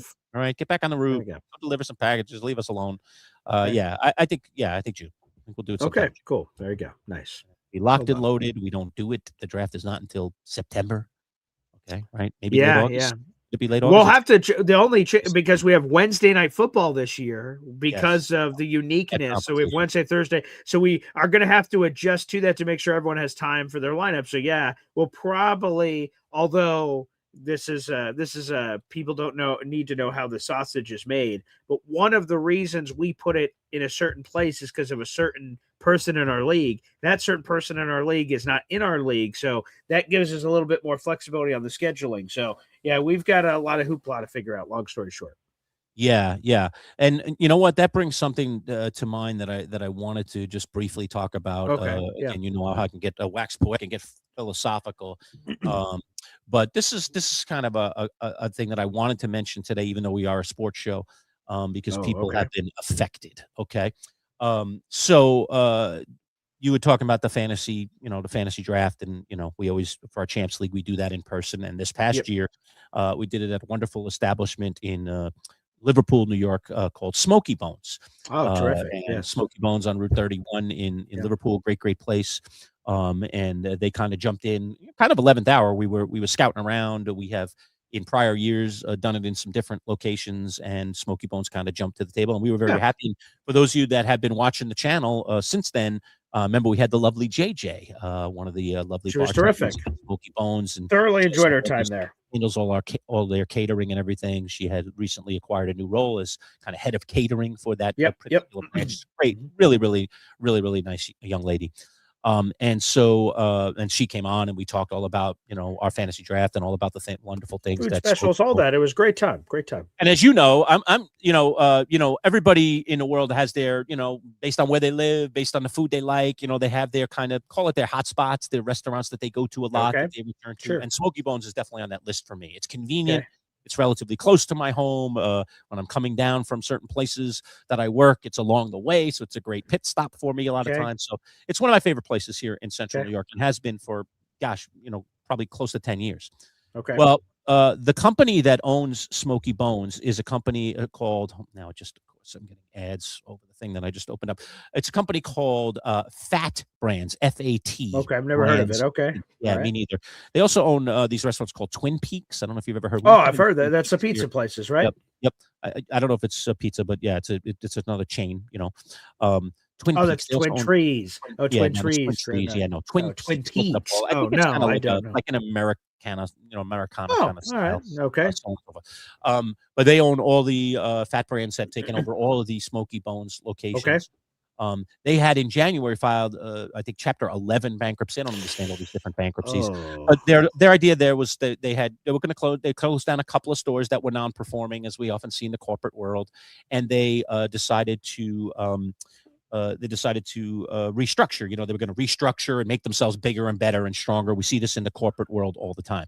Well, 24 hours ago, okay, they made a decision corporately. All right. And we have seen this across corporate America, quite frequently, frankly, in the last 10 years. And it makes me sick to my stomach, which is why I bring it up on the show today. Oh, no. They just basically, with less than a day's notice, okay, called all of their Smoky Bone franchise owners and said, you're closed starting tomorrow. All right. And so every one of those franchisees, including the one right here in Liverpool, New York, had to call every one of their employees and say, hey, don't come to work tomorrow morning. We're closed. And they're permanently closed. Okay. So every Smoky Bones across the country, including the one here, has been closed. This was announced yesterday. Damn. Employees, management, everybody, the cooks, all the people were given less than 24 hours notice. They didn't, that's cold. They were working the next day, or, hey, my shift is Tuesday. And they had to get a call and say, yeah, don't come into work. We're done. What's next? I don't know. We're done. I'm fired. You're fired. Everybody's fired. So, and it just brings to light, again, a world that we live in where it's wonderful sometimes what corporations do. They support our sports. They help pay for these big time contracts of players, so on and so forth. But the level of loyalty that is not shown by these corporations, the bottom line mentality that is shown by these corporations, frankly, makes me sick. I'm glad I no longer work in corporate America. I did for a long time. And it's one of many reasons why I got out. Maybe the biggest reason is I'm just not going back to a world where I'm not valued, where they don't have enough respect for me they want me to give them 2 weeks when I have to leave. They want me to give them sometimes even more than 2 weeks when I have to leave. But they can call me the night before my shift and say, hey, by the way, you don't have a job tomorrow. Hey, my rent's still due at the end of the month. My electric bill's still coming in. I got to pay my cable and my phone. Really? Well, how the heck are you doing that? You don't have a paycheck tomorrow. So if you weren't lucky enough to have a nest egg or to be able to quickly get on your feet, which is not easy in today's world, a lot of people out there today across the Smoky Bones family, not a happy day. And so I want to send out my love to every one of you, particularly the people here locally at the Liverpool restaurant. You've been a great, great place for me and many others around Central New York to stop in and go to. I just really feel for you today. I can tell you, I don't even have to. Empathy is real, and this has happened to me, so I know what it feels like, and it's not a good feeling. And so I hope you're okay today. I hope you understand that there's still a lot of love out there in the world for you. And even though your corporation didn't show it yesterday, for sure, very dark, black day for that corporation. Faith will get you through. Just stay the course. You'll get back on your feet. But be aware of the dangers of corporate America, because it's out there, it exists, and it's getting worse and worse, not better. And so, I feel for you today. So, yeah, Smoky Bones is closed. Wow, I had no idea. You just informed me. I had no idea it was. Obviously, it's devastating news for all the people, first and foremost, that are involved. That's terrible. JJ was amazing. And there's so many, I'm sure, other amazing people that work there that you interacted with. And Good people. Wow. Great people. Wow. And I loved having our fantasy draft there last year. I wanted to do our fantasy draft there for next year and every year moving forward. Obviously, that's not going to happen. That's but terrible for the people. Less about us, terrible for the people. That's awful news. But thank you for that very passionate, those very passionate words, Lurch, for those Yeah, so people. we'll see what happens. A lot of these locations now are empty. Literally the doors were shuttered yesterday. I actually drove by. Someone had informed me when I was on my way down from teaching late last night, and it's right along the way. As I said, it's one of my pit stops. I wasn't planning on going there, and I was like, let me just drive by and see if what this person had told me was true. Because they said Smoky Balloons is closed. I was like, and I just thought, is it just Liverpool or something going on? And then I drove by, and they just had a sign. Literally, they had a sign on the door that said, we are closed today. Like that's how they didn't even. What do you even do? Literally, the manager was told you don't have a job, and so they just put a quick sign out there. But it's not just closed today; it's closed tomorrow, and the next day, and the next day, and the next day. That sucks. And hope maybe another good restaurant takes over that space, and some of those people, get a job, get their jobs back and get back to work, because that sucks. That sucks. Yeah. Whether you're a cook, whether you're a bartender, whatever it is that you do, a manager, it sucks, man. Now all of a sudden today you don't have a job. What the hell do you do? Remember when that happened to me? I was like, what do I do? I remember not a good feeling. Yeah. Remember the haze of like, where do I go? What do I do? Now, I guess I should go home. What do I do after I go home? It's crazy. It's a bad feeling, man. It's a bad feeling. So again, kudos to all of you out there. We're praying for you. We're sending love, and we hope you get back on your feet sooner rather than later. Sad stuff, man. Sucks. Absolutely. Sucks. Okay. So anything else? We got NBA. All right. Looking forward to that series with the Celtics. I think we've done good yeoman's work on the NFL draft. And for anybody that, wants to pick up some additional draft stuff, Paul was sending in videos. I posted on our site. So we, so go back, watch all the stuff. Paul's just got random videos. He's got some videos that he's in.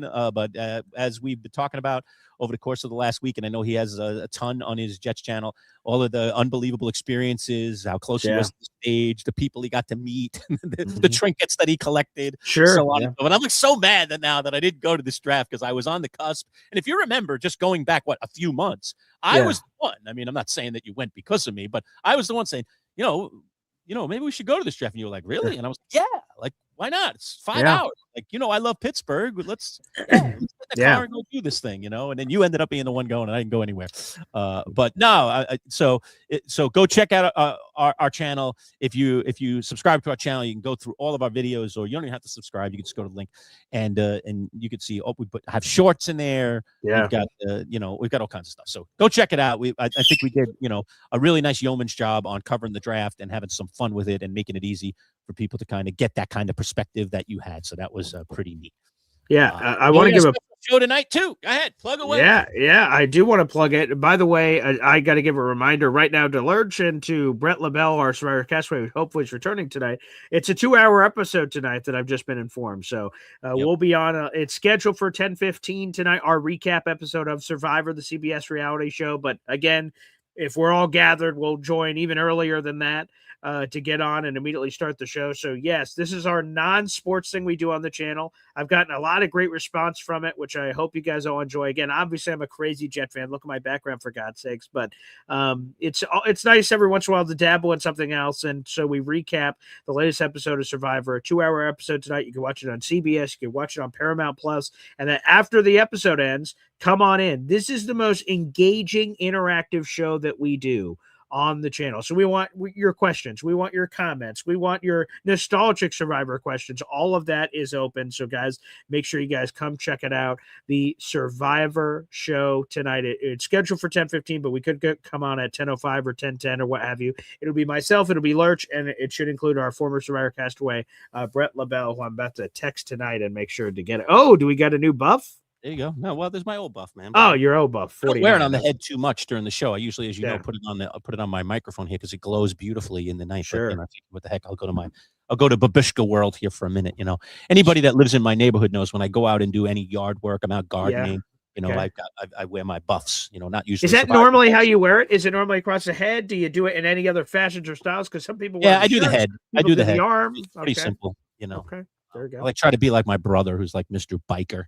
You know, I used to, had the bandanas. Oh, sure. And you tuck it in there and you make a babushka out of it. So, yeah, I do that a lot just to keep, again, the sweat from dripping all the heck over me. Now that I unfortunately don't have much on top or have nothing on top. Gotta Really. protect it. Yeah. Yeah, you gotta, otherwise you just, the sweat is just dripping in your eyes. So when I go out and do gardening or when I'm out mowing the lawn, everybody thinks I'm a psycho out there, but I got all kinds of babushkas that I wear.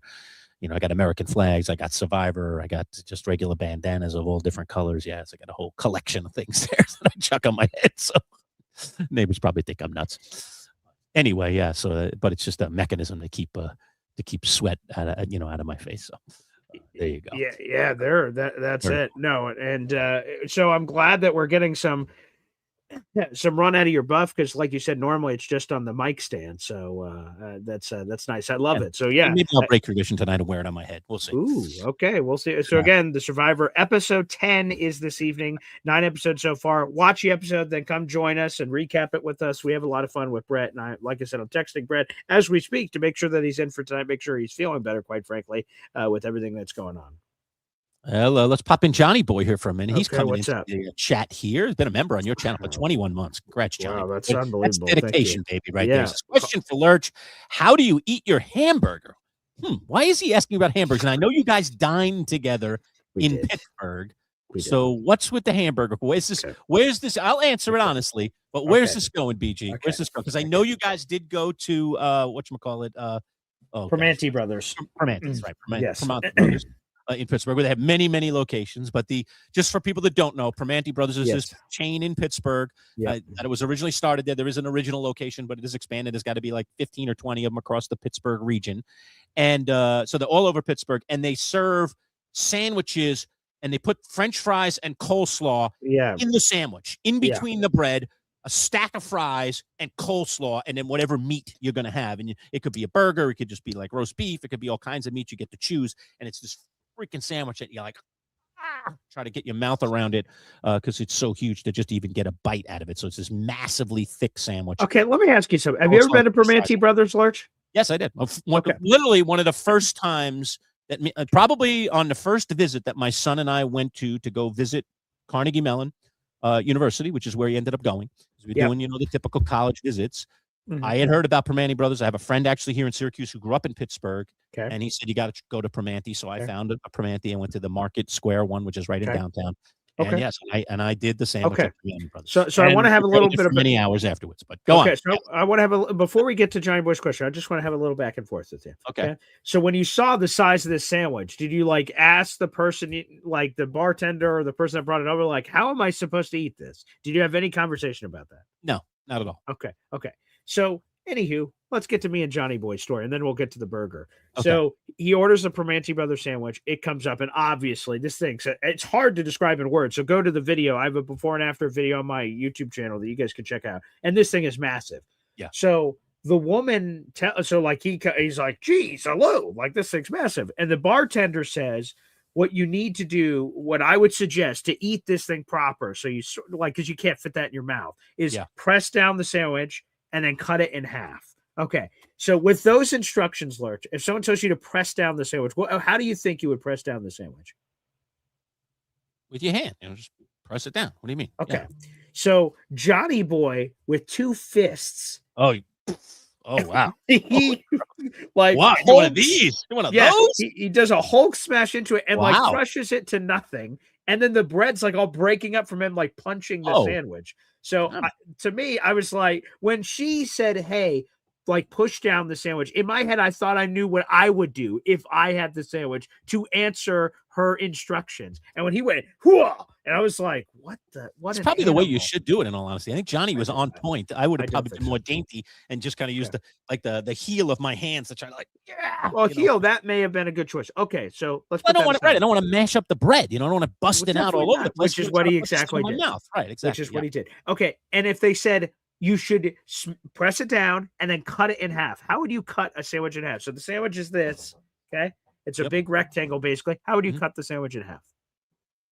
Get a knife and cut it in half. But what direction? How would you cut it? Well, if it was rectangular like this, I'd cut it, across. I mean, Of course. This I mean, if it's grilled cheese, I'd go triangular, but it's not grilled cheese, so I go across. Grilled chease is always triangular. So right down the middle is what you would do, right? The sandwich is rectangle. You cut it right here, right? Yeah. That's what any normal person would do. This idiot, Johnny Boy, and I'm watching him do this. So at first I'm sort of stunned with how he just smashed the sandwich. I'm smashed the sandwich into the table. I'm like, that seems silly. All over the place.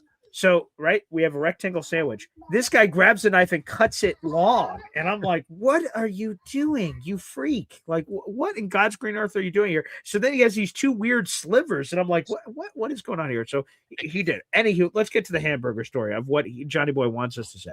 Okay. But to go to the hamburger store, we got to go one meal previous. Okay. 1 day previous. So we go to the bar McFadden's where Jake Asman has his party. And we'll get, actually, Jake didn't see any of this food stuff, but I will talk to Jake. Well, we talked to Jake today. But we go to the bar and we're not sure the food situation at the draft. Can he have food, especially in the pit? Like, do you get food and drinks? Are you just stuck there for hours? So we're not sure. So Johnny Boy says, well, we should eat at McFadden's and load up because we don't know what's going to happen. I'm like, that makes sense. Let's eat. He says, let's go to the bar. We go to the bar. They give us a menu. And I'm looking. They got like burgers and all kinds of normal things you would have at a bar. And I'm thinking what I'm going to get for myself is a burger and fries, and that's it. Okay. Johnny Boy appears to be wanting to get like a burger and fries, and that's it. And then I just float to him. I said, hey, would you want wings? Would you do an appetizer? He said, hell yeah, I would. And I'm like, wow, okay. Because I said, I wasn't going to get this by myself, but if you also want some of the appetizer, I'll split it with you. Sure. So we tell the bartender, hey, burger fries, and can you get us wings? And you get 10 wings. Okay. Lurch, if me and you were sharing wings, how many wings would each of us have? 5 and 5. Seems pretty reasonable. Okay. So we get 10 wings to the table. Okay. He takes one wing, and I take one. I'm trying to grab more of the flats. I like the flats over the drumsticks. I prefer drums, so we would be a perfect simpatico. Like, I might go 5 flats, you go 5 drumsticks. 100%. God bless America. Exactly. That's what partners. I would do. Yeah, exactly. It's perfect. It's yin and yang. Okay, so I start going to town. I eat 1 wing, 2 wing, 3 wing, and then I look over at him, and he's still on wing number 1, and I'm like, wow. I'm not some food eating contest guy. I turn to him and say, what's up? He's like, Paul, I'm full. After eating 1 wing, and I'm like, you've got to be kidding me. I only got wings because you told me to get wings. And I said, I would have only got them if another person committed. So I said, gosh darn it. So I throw down the wings and I just start going to town. So I get to 7 wings. I'm 7. He's 1. There's 2 left. I'm like, Johnny Boy, you better eat these wings, man. I'm not getting these to wait. I mean, if I have to, I will shove this down my throat. I hate wasting. Right, I hate wasting food. He says no. And we met a nice Jets fan. Said, hey, Jets fan, do you want these hot wings? God, if you fed me these in 2 hours, I would chow them down, but I don't want them to go to waste. So someone does it. So he eats 1 wing, and I'm like, what a freaking jerk. He only ate 1 wing. He pushed me to do all this, whatever. Okay. So you have all that. Did he not like the wings? Can I just jump in there? No, he said the wings were fine. They were delicious. He just said he was full. And I'm like, okay. So we go to this meal. We go to Permanente Brothers. Next day, we're eating like a brunch, lunch sort of thing. Okay. Now your antenna's up here now. Your antenna's up. My antenna's up. And I'm like, in my head, I'm not getting a freaking appetizer. Yeah. I'm just getting my meal and that's it. So he orders his Permanente Brothers sandwich. I remind, and he says, also, bartender, get us the Bavarian pretzel, which is like called the big ass pretzel or something on the menu. And he says, get us the appetizer. And I'm like, are you sure? Because I don't want to commit to an appetizer. An entire pretzel here, buddy. You eat one little thing. And he says, no. I'm in. I'm like, okay, here we go. So he orders the pretzel, comes over. This thing's freaking massive. It's a massive pretzel. And I get to like my 40-50% of the pretzel because I assume that's what we're both committing to. So I eat mine. And then he's only eaten a piece of his. He's like, hey, eat more pretzel. And I'm like, what are you, dude? The appetite, you said you were going to be in. He's like, no, I'll eat it. So I ate about 60% of this pretzel. He ate 40%. I didn't even commit to an appetizer to begin with. So I wasn't going to eat one. I was just going to have my meal. But whatever. 60-40 if it was going to go anyway. 100% to make up the difference. But so I eat 60% of pretzel. My food comes. So I trow down the fries because the burger was still hot. The fries were cooler. So I eat down the fries. And I start getting into burger. I'm like halfway through the burger. And I'm like, oh, boy. I need to shed the buns here if I'm going to make it to the end of this road. I can't eat all of this and the appetizer I didn't plan for. So I take the buns off. I start cutting up the burger, egg, and bacon part of the burger. I'm just trying to get it down my throat because I'm like, I don't think I can do the buns. And then he takes a video and goes, eating your burger with the fork and knife guy. And I'm like, what? I'm like, I'm just trying to eat what's left over to eat the burger because I didn't plan on eating an appetizer because you were a freak with an appetizer yesterday. And now this appetizer. And now I'm the laughing joke of all Jetsland. Oh, this loser eats his burger with fork and knife. And again, I normally eat my burger my hands like a man. Johnny Boy keeps poking the bee's nest here with his 21-month member shout out here. He's a horrific person to go out to food with. You can't commit. Okay, if I order a pizza lurch, me and you order a pizza together and there's 8 slices in there, and you tell me you're going to eat some of the pizza, you're eating how many slices? I mean, minimum of 3, but probably 4 and 4. 100% minimum 3, not 1 slice. I don't order pizza. You have 1 slice. Then I'm like, what the hell, man? You're not full. You eat more of this pizza. I'm not eating this pizza by myself. You told me to get it. So when he only ate 1 wing, I went, oh, okay. That's a bad one. I'm learning a lot more about this Johnny Boy fella. Unbelievable. Terrible. Listen, you learn a lot about people on trips. Yeah, apparently. I mean, your burger cutting thing it makes me think of that Seinfeld when Mr. Pitt and then everybody started eating their Snickers with a knife and fork. That was hilarious. They were cutting up their Snickers on Seinfeld, and then George started doing it, and then the Yankee front office people started doing it. The Snickers bar with the fork and knife. Somebody jumped in there. Oh, there you go. Somebody was thinking the same thing as me, Mr. Pitt using the fork and knife, and then George started doing it with the fork and knife. It was Mr. Pitt that started that. It wasn't George, but George extended it, and then the guys in the Yankees like, what are you doing over there? He's like, I'm eating my dessert. What's your problem? Yeah, right. And then he starts a wave. But back to the trip thing. So you learn a lot about people on trips. Yes. And I haven't gone on a lot of trips with my old partner Bud Poliquin, but I have gone on a couple. And one of the trips I went on with him, again, another little quick funny side story. Bud, we're sharing a room. We have separate beds. We're in the same room. All right. The first thing, I've told you this story before. The first thing is, first night, we're in the hotel room. I think it was actually at the Meadowlands. We were down for an event at the Meadowlands. Okay. And Bud says, yeah, I got this thing. I just want to make you aware of it. And I'm like, oh, yeah, I know this story. Yeah. What? He's like, I just got to do a thing. I was like, all right, it doesn't involve removing your clothes or anything, right? I mean, you just put a robe on or whatever the hell you got to do over there. No, it's like, it's got nothing to do with that. He says, in order to sleep, I kind of use this thing. So I hope it doesn't bother you. Right. And then I'm like, all right, whatever, sure, and then he rolls over, pulls out this box, he plugs it into the wall, puts it up on the nightstand, and then hits a button, and it's like,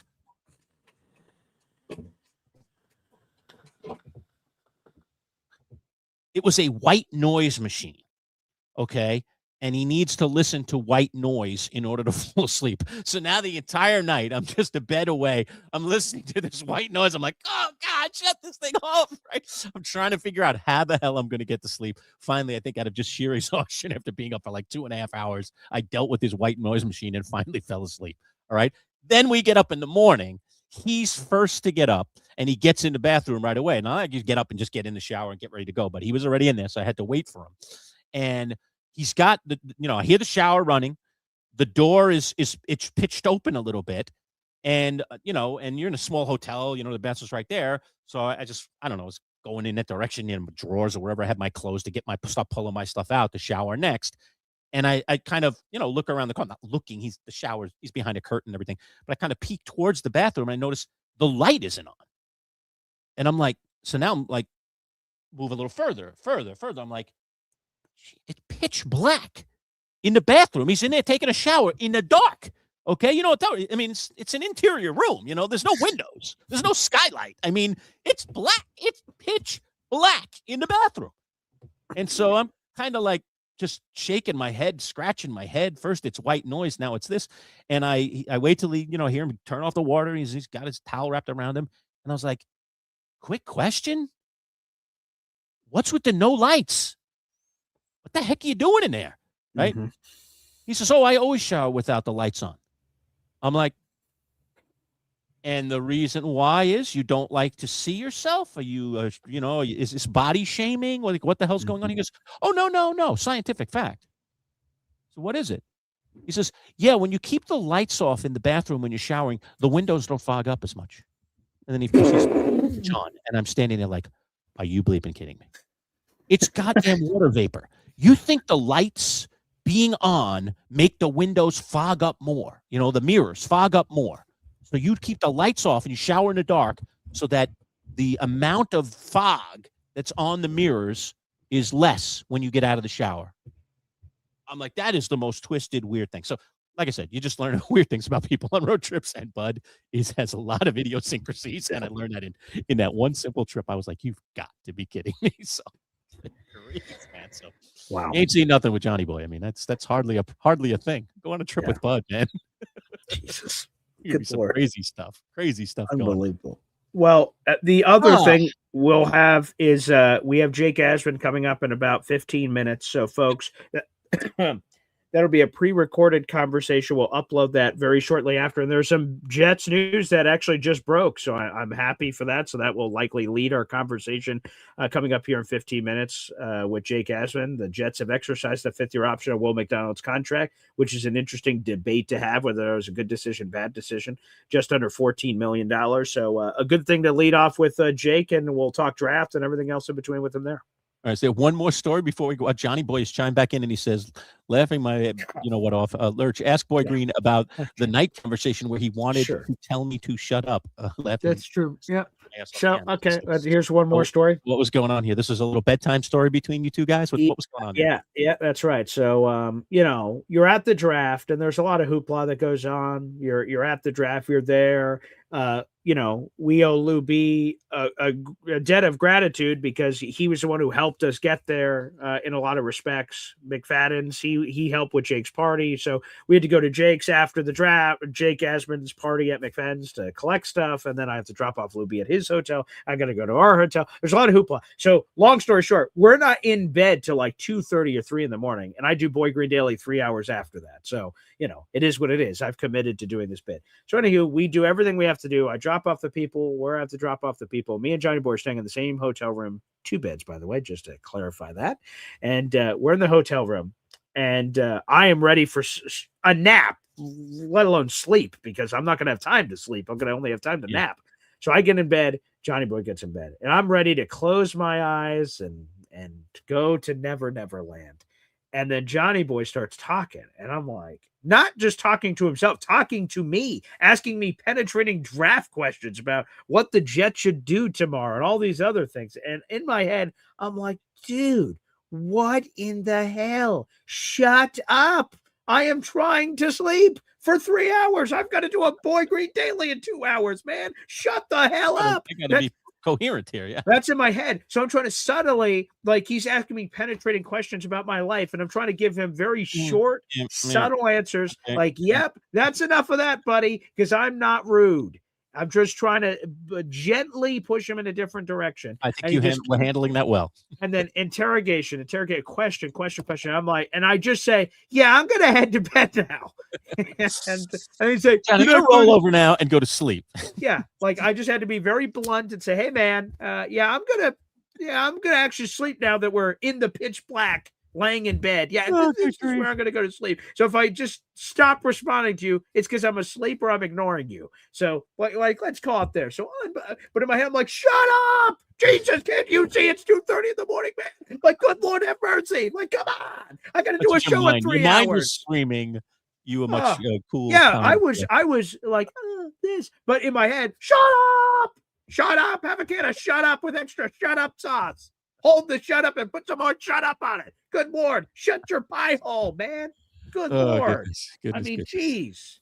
Johnny Boy, good Lord, man. Unbelievable.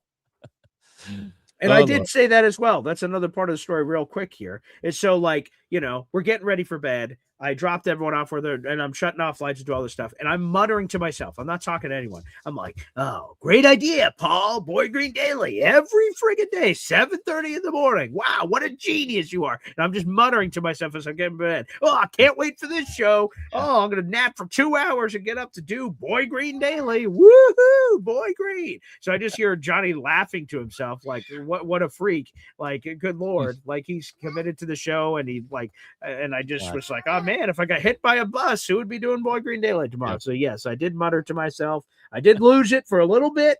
I did. I'm not going to lie. But, once I'm up, for me, whether I sleep for 30 minutes or 12 hours, once I'm up, I splash water in my face, I'm good. I've got energy and everything forever. But then I just eventually, a few days later, have to catch up on it. So, yeah, that did happen. Yeah. All right. Very cool. You're doing a baseball game tomorrow night at the station? You down there? I am. Yes. So Thursday, Friday, Saturday, the next couple of nights. Yeah. I'll be. I'm bringing my students out tomorrow night to the ball game. Oh, here. great. So I'll be behind the sceens. Yes. So yep, my group of students, my sports Awesome. broadcasters will be out there making tape for play-by-play. Excellent. Great. It'll be a blast. Supposed to be a little chilly. Only like a high in the mid 50s kind of. And then at night, probably in the 40s. Yeah. It's a night game. So it'll probably be like high 40s, mid 40s while they're working. So that'll be fun. That'll be fun. Look for me. I'll be the guy, wearing the winter parka and the ski hat. Yeah, right. There you go. Nice. On the 40, and I just pull the gear right back out again and just pull it down over my head and get going. So. All right, fantastic. Well, good show today, as always. And thanks to Matt Lombardo again for joining us and giving us his insider stuff. Again, the new raffle is underway. You see the tote board below. Number one Austrian Jet fan already making that tote board heavy. And we have added him to the list of leaders. Again, $3 gets you one raffle ticket. If you're not a member, you become a member, 2 raffle tickets automatically. If you buy memberships, you'll get 2 per. And if you buy 5 or more, you get a double. Instead of getting 10, you get 20, as Austria did in the show earlier today. So he's in the running. And if you are a higher level member of our channel, you get automatic tickets each month, as are Jamie the FedEx guy and Zay Engineer. Both of them are already in the lottery without donating anything else to the channel. Just by staying a member for another month, get 20 raffle tickets. And again, the prizes, the 2 Jim Boeheim life-sized posters. Here's number 1 right there. Here is number 2 right there. This one is actually autographed. You can't see it in the picture, but it is indeed autographed. Was autographed to my partner Bud Poliquin years ago by Jim Boeheim. They're both about 6 feet by 4 feet. 6 feet high by about 4 feet wide. So these are huge posters that go on the wall, almost, as we say in the scrolling ticker there, life-sized posters of Jim Boeheim. And then also this laser engraved pint glass. So that'll be this month's prizes. The 2 posters and the pint glass going to someone across America who dares to get in this raffle, and their name will get drawn again on the 22nd of May. We always do our drawings on the 22nd. So you can keep entering for tickets until we get till then. All right. Thanks, everybody, again for watching. We do appreciate it. Survivor tonight again, live show, 2-hour episode. So expect us around 10:10, 10:15. Brett LaBelle should be back in the fold, sans his laryngitis. And Jake Asman, we're about to interview him in a few minutes. As soon as we finish up that interview, we'll get it out to you. So you can expect that interview out at around 1:45, 2 o'clock today. All the latest and the greatest on his grade for the Jets draft, and some other news and notes. As Boy Green said, we got some breaking news on the Jets that we'll address with Jake as well. So that's all coming your way. Boy Green, final thoughts if you have any. No, just appreciate everyone that tuned into, because I know eventually we're going to turn the page and we won't be talking much NFL draft anymore outside of whatever random stories come up. So appreciate everyone following along on the journey for the YouTube shorts here on the MC Show digital channel, or the Boy Green channel. It was a lot of fun to do, bucket list kind of item. Some people will, what I did this past weekend, some people will never do in their entire lives. So I am very lucky and humbled that I got a chance to do it. And but the show's not going away. We got plenty of more coverage coming up. Jets, Giants, Bills, draft, Survivor, everything else for many, many more months to come, which we're really excited about as we close in on 1,000 subscribers and our 1-year anniversary here in a matter of months. Yeah, help get us there, folks. Tell your friends. If you're not already a subscriber, it's absolutely free. Just click the subscribe button on your way out of the room. Thanks again for everybody tuning in. Always appreciate the comments. Great comments from everybody across the board. So thank you for doing that. And we will see you hopefully for Survivor live tonight. Jake Asman coming in just a little bit. Take care, everybody. Peace out.